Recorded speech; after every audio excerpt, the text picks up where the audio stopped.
This might get a lot of people triggered. I don't want to waste your time, let's just get into the video. I think if somebody's ridden a flying coaster before, then this will be way lower on your list of roller coasters you've ridden. But the sensation of flying and going through inversions and the pretzel loop and all that is just so unique. I mean, especially on this side of the country. And after my first visit when I rode Tatsu, I have never been more excited to get back to Magic Mountain and re-ride this. I think it's better than Twisted Colossus, not just because it's objectively better, but because I just have more fun on it. That's probably just recency bias since I've only ridden this coaster in one visit out of like multiple. So the next time I go to Magic Mountain, let's see if this stays in the same rank. Okay, this is probably my most unpopular opinion. Like, how many people do you ever hear say that an SLC or a Boomerang is actually a good ride?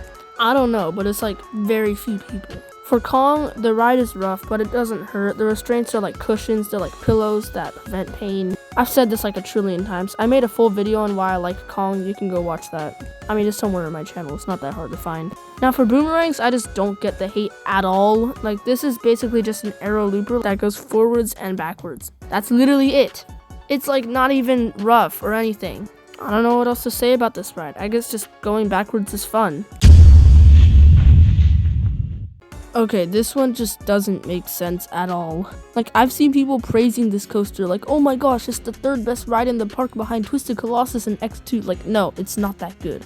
Yeah, I used to be one of those people that praised the ride, but over time, its flaws started standing out and I've ranked it lower and lower on my rankings. The main reason I've ranked this ride so low now is because of the comfort collars, basically. A lot of people don't like the comfort collars. I'm not one of those people. I despise them. Along with the lap bars and Apocalypse, these are the worst restraints I've ever experienced. If you lean forward, you get neck banging and it hurts. If you lean backwards, then you get ear banging and it also hurts. There's like no way around the pain. For others, I know this is fine. If you don't mind the comfort collars, then good for you. Then you can actually enjoy this ride. But in my opinion, the comfort collars are so bad that it almost ruins the ride. If only I couldn't get kicked out of the park if I just unlashed the comfort collars and put them behind my back.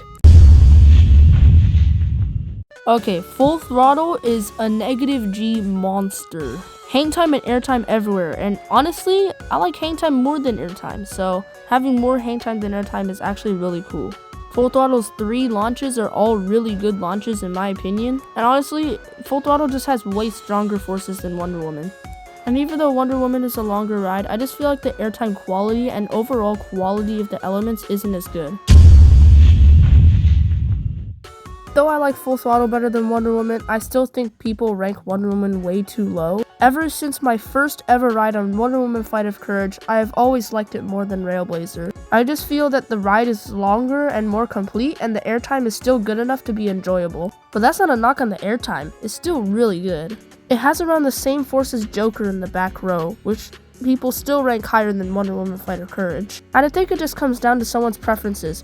Do you like a longer, more intense and fast-paced ride, or a short, intense and fast-paced ride? For me, it personally comes down to how long the ride is and how intense the short ride is. But in this case, Wonder Woman Flight of Courage is longer and it has some better elements, so I just naturally prefer it more. Railblazer is an amazing ride, but it just doesn't stack up to the rest of my top 7. Okay, hear me out. If you look at this ride objectively and don't compare it to like other hypercoasters, it's pretty good. I mean, yeah, there are some dull elements like the drop, the turnaround, and like some of the twister section, but it's still a pretty good overall coaster. Literally on every single valley of the ride, you get some pretty good positive Gs. Like more positive Gs than any B&M looper that I've been on. And this airtime hill that you're looking at right now gives some pretty decent floater. It's not the strongest, but it's not nothing. Not to mention that final helix, which is really intense and almost makes me black out every single time I ride it. Absolutely insane. And I don't rank this ride super high, but I don't rank it super low like others do. For those who say this is one of the worst roller coasters in the world, it may be one of the worst hypers in the world, but definitely not one of the worst overall coasters. Guys, I cannot stress this enough. We are at 395 subscribers right now, and it would mean the world to me if you could subscribe so we can hit that 400 subscriber milestone. I usually don't beg my viewers to subscribe to my channel, but it would be amazing if you did. Thank you all so much for the support, and I'll see you next time.